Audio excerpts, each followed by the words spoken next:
नमस्कार, स्वागत है आप सबका। मैं पुनीत पाठक और आप देख रहे हैं मेरा मध्य प्रदेश। सुर्खियों के बाद खबरें विस्तार से दिखाते हैं। प्रधानमंत्री नरेंद्र मोदी ने देश के सबसे ज्यादा संक्रमित राज्यों के मुख्यमंत्रियों के साथ आज चर्चा की, हालात पर काबू पाने के लिए मंथन किया।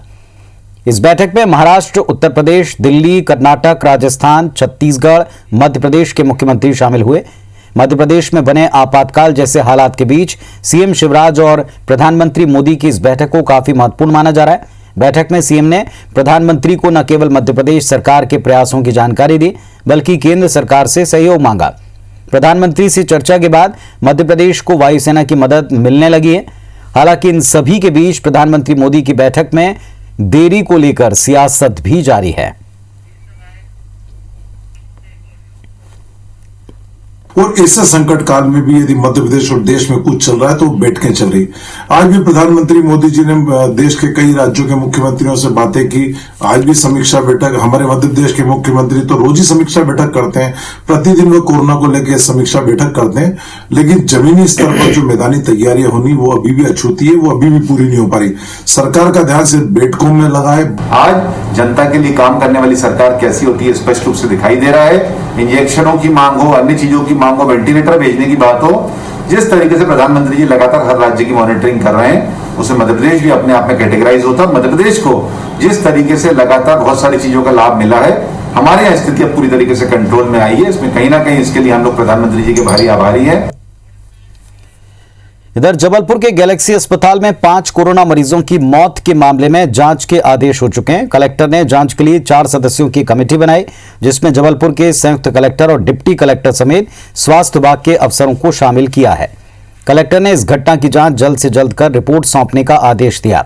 उसके मुताबिक कार्रवाई की जाएगी। दावा है कि अस्पताल की डिमांड के मुताबिक उसे ऑक्सीजन की आपूर्ति की गई। अगर ऑक्सीजन की कोई इमरजेंसी थी तो इसकी व्यवस्था अस्पताल को पहले ही करनी थी।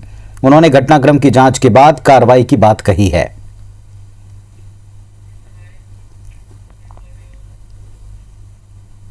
रात में त्वरित कार्रवाई हुई थी, पुलिस ने भी उसमें बहुत एफर्ट किया था और एडमिनिस्ट्रेशन भी हरकत में आया था। अभी हमने जांच कमेटी बनाई थी, सुबह ही बना दी थी। अभी वो जांच कमेटी वहाँ पर है, जिसमें संयुक्त कलेक्टर और डिप्टी कलेक्टर और हेल्थ डिपार्टमेंट के अधिकारी वगैरह हैं, उनको लगाया गया है। विस्तृत जांच करके ही जो है पूर्ति उसके बारे में विस्तृत रूप से जांच की जा सकेगी। जबलपुर के गैलेक्सी हॉस्पिटल में ऑक्सीजन की कमी से कोरोना पीड़ित 5 मरीजों की मौत के मामले में एक नया मोड़ आया। खुलासा हुआ कि रात 2 से 3 बजे के बीच जब ऑक्सीजन की सप्लाई बाधित हुई, 5 मरीजों की मौत हुई। तब सूचना मिलने पर पुलिस ने मोर्चा संभाला और 45 मरीजों की जान बचाई। हादसे के वक्त गैलेक्सी अस्पताल में कुल 50 मरीज ऑक्सीजन सपोर्ट पर थे। ऑक्सीजन सप्लाई बाधित होने से 5 मरीजों की मौत हो गई, लेकिन पुलिस ने ऑक्सीजन सिलेंडर्स को पहुंचाया और इसके बाद 45 और मरीजों को ऑक्सीजन मिल पाई, उनकी जान बच पाई। लाडगंज थाने के पुलिसकर्मियों ने खुद ऑक्सीजन की व्यवस्था करके अस्पताल तक पहुंचाई। जबलपुर एसपी ने अपने अमले को इस बात पर पुरस्कृत करने की बात कही है। कल रात करीबन 2 से 3 के आसपास कभी उनको गैलेक्सी अस्पताल की जैसी सूचना मिली, तत्काल वो वहाँ पहुँचे। वहाँ मामले का संज्ञान लेते हुए वहाँ पे तात्कालिक रूप से जो व्यवस्था करनी थी ऑक्सीजन की, उन्होंने की, और जिससे कि जो काफ़ी लोगों की जान बच पाई। इसके लिए उनका काम है निस्संदेह सराहनीय है। जबलपुर के गैलेक्सी अस्पताल में कोरोना पीड़ित 5 मरीजों की मौत के बाद जबलपुर में कांग्रेस के 3 विधायक सड़क पर उतरे। जबलपुर पूर्व से विधायक लखन घनघोरिया, जबलपुर पश्चिम से विधायक तरुण भनोट और जबलपुर उत्तर से विधायक विनय सक्सेना ने गैलेक्सी अस्पताल जाकर इस घटना का जायजा लिया।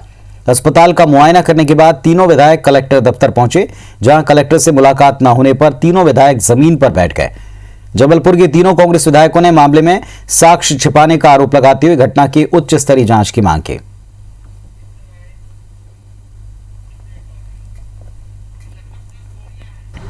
ये कह जरूर रहा है कि ऑक्सीजन की कमी नहीं है।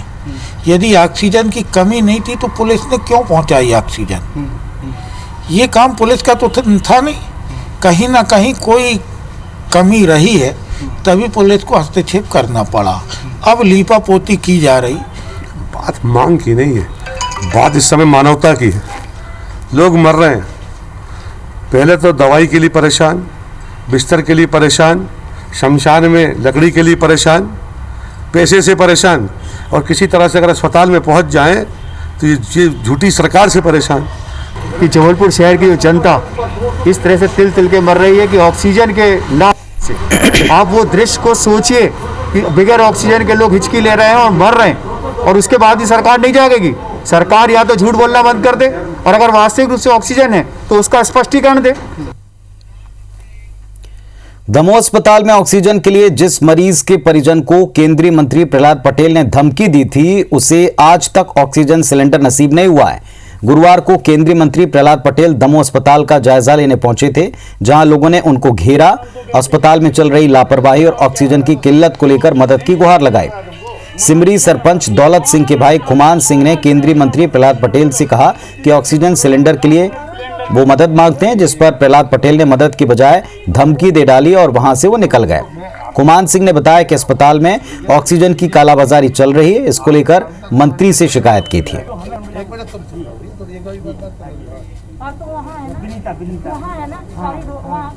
कल हमने उनसे जब सिलेंडर की स्थिति बताई कि सिलेंडर के लिए हम स्टोर जाते हैं, स्टोर वाले बोल देते हैं यहाँ जाओ वहाँ, वही चीज़ हम उनको बता रहे थे, लेकिन वो मारने वाली बात कह रहे थे कि ऐसा बोलोगे तो मार खाओगे, मतलब 2 खाओगे। उन्होंने सीधा सीधा ये कहा था, धमकाने वाली बात कही थी, और तभी से हम चुप भी हैं।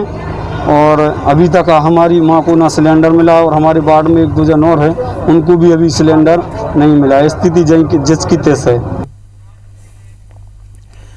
और एक बड़ी खबर आपको जबलपुर से बता दें, स्वतः संज्ञान याचिका पर हाईकोर्ट का एक बड़ा आदेश है। कोरोना आपदा पर सीजे की डिवीजन बेंच का यह आदेश है। 15 जून तक सभी अदालतों के अंतरिम आदेश लागू रहेंगे। सभी अंतरिम जमानतें और पैरोल 15 जून तक जारी रखेंगे।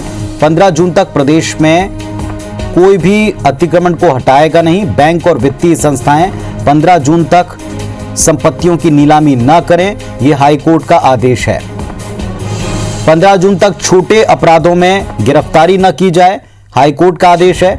कानून व्यवस्था पर संकट न होने पर गिरफ्तारी न की जाए, हाईकोर्ट का आदेश है। 7 साल या कम सजा के मामलों में पुलिस गिरफ्तारी नहीं करे। अदालतों के आदेश के पालन की समय सीमा 15 जून तक बढ़ गई है। 15 जून को हाईकोर्ट में अगली सुनवाई होगी।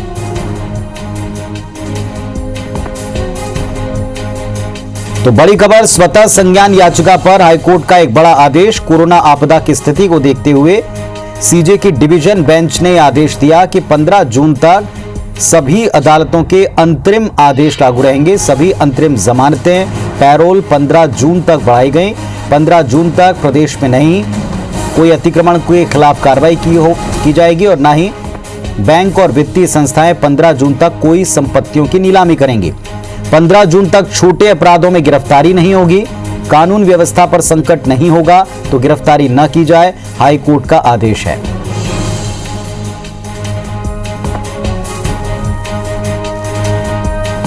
और विजेंद्र पांडे हमारे सहयोगी जबलपुर से जुड़ रहे हैं, सीधे उनका रुख करते हैं। विजेंद्र, एक महत्वपूर्ण आदेश है कोविड को लेकर, परिस्थितियों को लेकर। बेशक पुनीत, बेहद महत्वपूर्ण और अभूतपूर्व फैसला, आदेश एक तरह से ये न्यायपालिका का माना जा सकता है। बता दूं आपको कि मध्य प्रदेश में बेकाबू हो रहे कोरोना संक्रमण के बीच में जब तमाम अदालतों में भी लगातार पॉजिटिव केसेस पाए जा रहे थे, और उसके अलावा पब्लिक डोमेन में भी जिस तरह से तमाम शहरों में बड़ी संख्या में, सैकड़ों की तादाद में, हज़ारों की भी तादाद में रोज़ाना कोविड मरीज सामने आ रहे हैं, ऐसे में हाईकोर्ट ने स्वतः संज्ञान लिया था और इस मामले पर चीफ जस्टिस मोहम्मद रफ़ीक की डिवीज़न बेंच ने एक बेहद महत्वपूर्ण आदेश सुनाया है और ये साफ किया है कि 15 जून तक तमाम तरह की अदालतें हैं, जिसमें हाई कोर्ट भी शामिल है, सिविल न्यायालय शामिल है, जिला अदालतें, फैमिली कोर्ट, लेबर कोर्ट, साथ ही साथ जो ट्रिब्यूनल्स हैं उनके भी तमाम आदेश जो जारी किए जा चुके हैं वो 15 जून तक लागू रहेंगे। साथ ही साथ तमाम मामलों में जो अंतरिम आदेशों के अलावा जो अंतरिम जमानतें दी गई हैं या कैदियों को पेरोल पर छोड़ा गया है, इसकी मियाद भी 15 जून तक बढ़ा दी गई है। साथ ही साथ हाई कोर्ट ने मध्य प्रदेश में तमाम तरह के जो अतिक्रमण होते हैं, अतिक्रमण हटाने की जो कार्रवाइयाँ या तो जिला प्रशासन के स्तर पर, नगर निगम के स्तर पर, ग्राम पंचायतों के स्तर पर या नगर पालिका के स्तर पर कराई जाती है, ऐसी तमाम तरह के अतिक्रमणों को हटाने पर, डिमोलिश करने पर, बेदखल करने पर भी 15 जून तक रोक लगा दी है। और तो और हाईकोर्ट ने एक बड़ा निर्देश दिया है, जिसके तहत ये कहा है कि अनटिल एंड अनलेस, जब तक ऐसी स्थिति ना हो कि कानून व्यवस्था के लिए बड़ा कोई थ्रेट है, बड़ा कोई खतरा है, तब तक 7 साल से कम सज़ा वाले जो अपराध होते हैं, संज्ञेय अपराध, उसमें आरोपियों की गिरफ्तारी ना की जाए। हाईकोर्ट ने यह साफ आदेश दिया है ताकि कोविड जो जिस तरह से फैल रहा है, पुलिस प्रशासन के भी तमाम लोग पॉजिटिव आए हैं, तमाम पुलिसकर्मी पॉजिटिव आए हैं, उनको भी बचाने की दिशा में ये साफ आदेश है कि जब तक कानून व्यवस्था के लिए कोई बड़ा खतरा नहीं है, तब तक छोटे अपराधों पर पुलिस गिरफ्तारी ना करे। साथ ही साथ बड़े विस्तृत दिशा निर्देश कोर्ट ने इस पूरे मामले पर दिए हैं और ये भी कहा है कि बैंक और तमाम जो वित्तीय संस्थान होते हैं जो लगातार वसूली के लिए कार्रवाई करती हैं या संपत्तियों की नीलामी करती हैं, तो तमाम तरह की नीलामी प्रक्रिया भी मध्य प्रदेश में, पूरे मध्य प्रदेश में 15 जून तक रोकने के आदेश जो है हाईकोर्ट ने दिए हैं। और ये कहा है कि तमाम अदालतों की ओर से जिस तरह से किसी भी मामले में कोई आदेश के पालन के लिए कोई आदेश जारी किया गया है जिसकी समय सीमा पहले खत्म हो रही है, उसकी समय सीमा भी 15 जून तक बढ़ा दी गई, यानी हर आदेश को इम्प्लीमेंट करने की जो समय सीमा है मध्य प्रदेश में 15 जून कर दी गई है। साथ ही साथ हाईकोर्ट ने अब इस मामले पर अगली सुनवाई के लिए 15 जून की तारीख तय की है। बता दूं आज की इस सुमोटो पिटीशन पर हाईकोर्ट ने जो स्वतः संज्ञान लिया है उस पर वर्चुअल मोड पर हाईकोर्ट ने सुनवाई की और इसमें तमाम जो जिला बार एसोसिएशन से लेकर खासतौर पर स्टेट बार काउंसिल के जो अध्यक्ष हैं, हाईकोर्ट बार एसोसिएशन के अध्यक्ष हैं, वो भी वर्चुअली जुड़े इस मामले पर और मध्य प्रदेश के जो महाधिवक्ता हैं पुरुषेंद्र गौरव, वो भी वर्चुअली जुड़े हुए थे। और इस सुनवाई के दौरान हाईकोर्ट ने ये बड़ा आदेश दिया है और ये कहा है कि इसको वाइडली पब्लिश किया जाए, सरकार को बताया जाए और केंद्र और राज्य सरकार को इन तमाम दिशा निर्देशों का पालन सुनिश्चित करने का आदेश हाईकोर्ट की डिवीज़न बेंच ने दिया है, चीफ जस्टिस की डिवीज़न बेंच ने दिया है। तो माना जा सकता है कि कोरोना आपदा के बीच में जिस तरह से लगातार संक्रमण फैल रहा था, न्यायपालिका ने मध्य प्रदेश की एक अभूतपूर्व ये फैसला लिया जिसमें 15 जून तक की मियाद तमाम महत्वपूर्ण मामलों पर आदेशों के पालन में बढ़ा दी गई है। साथ ही साथ गिरफ्तारी, छोटे मोटे मामलों पर गिरफ्तारी से लेकर डिमोलिशन, एनक्रोचमेंट हटाने की जो कार्रवाई होती है उन पर भी रोक रहेगी। तमाम तरह की जो नीलामी की प्रक्रियाएं हैं वो भी 15 जून तक रहेगी। हाईकोर्ट ने स्पष्ट किया है कि उसका मकसद किसी के आदेश में, किसी के अधिकार में दखल देना नहीं है, लेकिन मध्य प्रदेश में जिस तरह से बेकाबू हालात संक्रमण के हैं, ऐसे में हाईकोर्ट को सामने आना ही था। यही वजह है कि स्वतः संज्ञान हाईकोर्ट ने लेते हुए ये बेहद महत्वपूर्ण फैसला सुनाया है और ये दिशा निर्देशों को अब केंद्र और राज्य सरकार को लागू करना होगा और 15 जून को अब हाईकोर्ट में चीफ जस्टिस की डिवीजन बेंच इस मामले पर अगली सुनवाई करेगी। पुनीत, शुक्रिया आपका इस पूरी जानकारी के लिए। जिस तरह से हमको बता रहे हैं हमारे सहयोगी विजेंद्र के, इस वक्त जो कोविड की परिस्थितियां उनको देखते हुए ये अभूतपूर्व फैसला कोर्ट का है और तमाम तरह के आदेश इसमें व्यवस्थित तरीके से जारी किए गए। ग्वालियर में कोरोना संक्रमित एक युवक की मौत के बाद परिजनों ने जमकर हंगामा किया। उनका गुस्सा इस बात को लेकर था कि मरीज की मौत कोरोना से हुई तो उसकी आंखों और कान से खून कैसे निकल रहा था। ये घटना सुपर स्पेशलिटी अस्पताल की है। गोला का मंदिर पर रहने वाले अभिषेक सिकरवार को बुधवार को सुपर स्पेशलिटी अस्पताल भर्ती किया। गुरुवार शाम उनकी बात परिजनों से हुई थी, लेकिन अचानक उनके परिजनों को सुबह 6 बजे उनके निधन की खबर मिली। मौके पर पहुंचे परिजनों ने उनकी बॉडी देखा तो हंगामा किया। आनन फानन में बड़ी संख्या पुलिस फोर्स पहुंची और हालात को काबू किया। प्रशासन मृतक के परिजनों के आरोप की जांच कर रहा है और उसके बाद कार्रवाई की बात कहता है। ये मेरा भतीजा है, इसको 2 दिन पहले एडमिट किया था।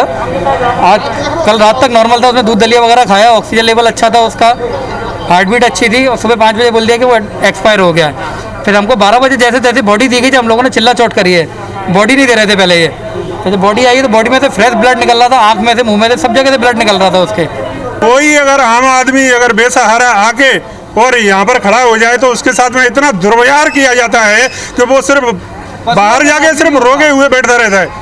ये माहौल है यहाँ पे। अगर रूल्स इतने खराब बनाए गए हैं तो पेशेंट के साथ में अंदर क्या किया जा रहा होगा। ये मरीज के परिजन, जो मरीज की मृत्यु हुई है उनके परिजन का आरोप है कि इसके शरीर मतलब चेहरे से खून निकल रहा है, इसकी आँख निकाली गई है, ये इनका आरोप है। तो हम लोग उसकी जांच करा रहे हैं और डॉक्टर्स को बुलाया, फिर देखते हैं, जांच कर।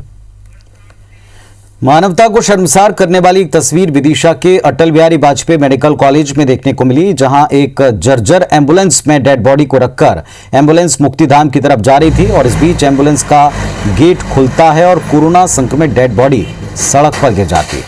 ये तस्वीरें कैमरे में कैद हो गई। इससे देखकर परिजन हंगामा करने लगे। उनका कहना है कि 2 दिन से परेशान हैं, लेकिन मरीज की कोई जानकारी नहीं मिलती। जब भी आते हैं कहते हैं कि वो मर चुका है। आज भी एक डेड बॉडी सड़क पर एम्बुलेंस से फेंक दी गई। इधर प्रशासन सभी बातों में लीपापोती करने में जुटा है। एसडीएम कहते हैं कि हम सभी लोगों को अंदर जाने नहीं दे सकते। रहा सवाल अंदर फोन उठाने का, तो डॉक्टर सभी का इलाज करने में व्यस्त हैं, इसीलिए जो लैंडलाइन नंबर जारी किया गया था उस पर कोई सूचना बाहर नहीं आ पा रही।